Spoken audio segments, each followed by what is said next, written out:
DG.com. Aujourd'hui à l'émission, on découvre la techno dans le monde du design. La petite histoire derrière la nouvelle télécommande de Vidéotron.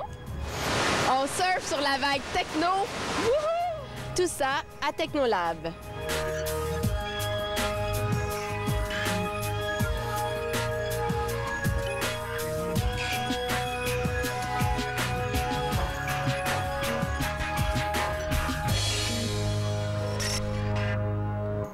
Bonjour, mon nom est Marie-Évelyne Michel. Bienvenue au Technolab, le magazine qui vous informe sur la techno tout en vous divertissant. Cette semaine, on est allé faire un tour du côté du Salon international du design de Montréal, reconnu comme étant l'un des plus design et des plus élégants en Amérique du Nord. On est allé fouiller pour vous dénicher quelques nouveautés techno et notre choix s'est arrêté sur 3 exposants.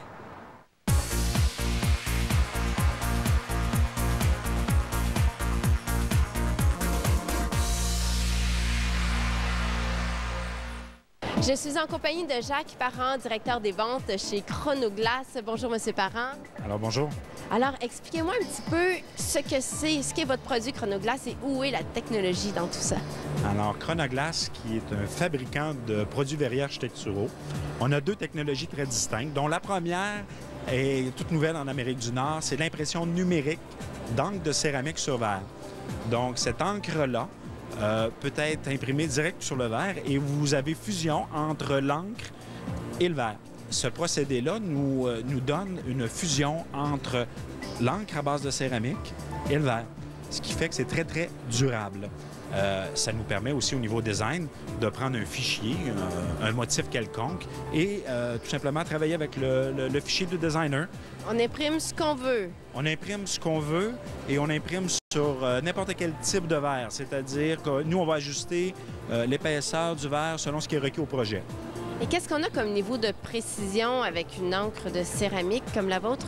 Écoutez, on peut imprimer jusqu'à 360 dpi, ce qui est une résolution qui est quand même révolutionnaire pour ce qui est de l'impression directe sur verre. Ça nous donne des qualités d'image que vous voyez qui sont vraiment frappantes. Et rapidement, vous avez également une deuxième technologie de verre. Parlez-moi un petit peu de ce que c'est. Oui, le verre laminé. Donc, le verre laminé nous permet de mettre différents intercalaires entre 2 verres, que ce soit une pellicule de couleur ou encore que ce soit un intercalaire de type tissu ou fibre de carbone ou acier inoxydable. Donc, ça nous permet d'aller prendre un sandwich, finalement, des matériaux qui vont être design ou des matériaux qui vont être tout simplement pratiques. Ça peut être... l'avantage de ça, outre le design, c'est l'entretien. Ces matériaux-là nous permettent par la suite de pouvoir entretenir des murs comme on entretient du verre. Je suis avec Alain Darguès, président de New Concept. Bonjour. Bonjour. Vous fabriquez des plafonds tendus. Quelle est la technologie derrière ça? Pour faire un petit résumé, c'est un produit qui existe depuis une trentaine d'années. C'est un produit qu'on fait sur mesure, donc il n'y a pas de standard, c'est toujours du sur mesure. Et l'idée du produit, c'est qu'on a une membrane spécifique conçue pour ce travail. Elle est en quoi, cette membrane? En PVC, mais c'est un PVC bien spécifique qui a une mémoire, ce qui nous permet de l'étirer avec une source de chaleur assez importante pour le mettre en œuvre. Je vois qu'on a derrière nous des imprimés, de l'éclairage. Parlez-moi un petit peu du fonctionnement. On a toute une gamme d'aspects lustrés, des aspects satin, des aspects mat. Comme vous pouvez le voir, on a des aspects givrés, ce qui nous permettent de jouer avec la lumière. Donc, soit avec du fluorescent en arrière pour faire un rétroéclairage. Ce qu'on fait de plus en plus, c'est jouer avec les changements de couleur, donc avec des LED. Donc, ça nous permet d'avoir des plafonds hors normes. Et l'avantage de ce produit, c'est qu'on peut faire de grandes surfaces en un seul morceau. Et au niveau de l'impression, comment ça fonctionne pour créer ces beaux décors? Alors donc, ce que l'on demande à nos clients, c'est de nous fournir des fichiers suivant leur projet avec une très bonne résolution. Il faut en moyenne une résolution de 300 à 300 dpi pour avoir un résultat le plus net, le plus beau possible. Merci beaucoup pour ces informations. Je suis avec Bruno Kinelli, gérant de territoire chez Liquid Elements. Bonjour Bruno. Bonjour. Bruno, vous faites des planchers ici bien particuliers. On appelle ça comment?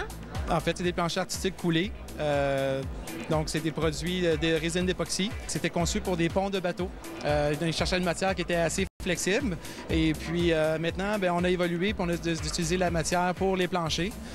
Donc, c'est une matière qui est flexible, sans joint. C'est un liquide, hein, ça le dit dans le nom, Liquid Elements. Donc, c'est un liquide qu'on vient, en fait, une résine d'époxy avec un durcisseur puis un pigment, tout mélangé ensemble, qui est dans le fond dans une chaudière. On vient enlever, retirer l'air dedans à la chaudière et puis on l'étend sur un plancher qui est idéalement nivelé. Et puis, donc, certaines matières qu'on va laisser, dans le fond, tout simplement durcir comme ça, et d'autres qui vont avoir un travail à faire dedans, par exemple, fait par nos installateurs.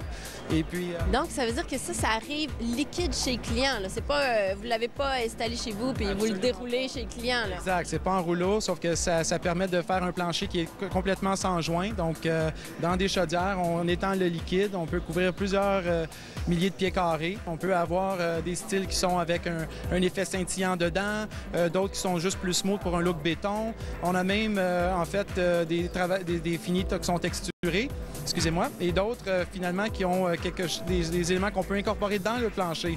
Donc, la résine permet, en fait, d'être assez épaisse et d'incorporer, par exemple, des images numériques, des logos, des CD, des vinyles, des choses comme ça.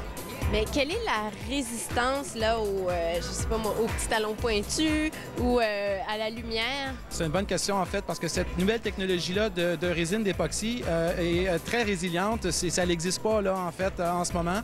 On parle vraiment là, de quelque chose qui permet d'absorber très très bien dans le fond le choc, les sons, c'est ergonomique en soi. Est-ce que la couleur s'altère avec le temps rapidement?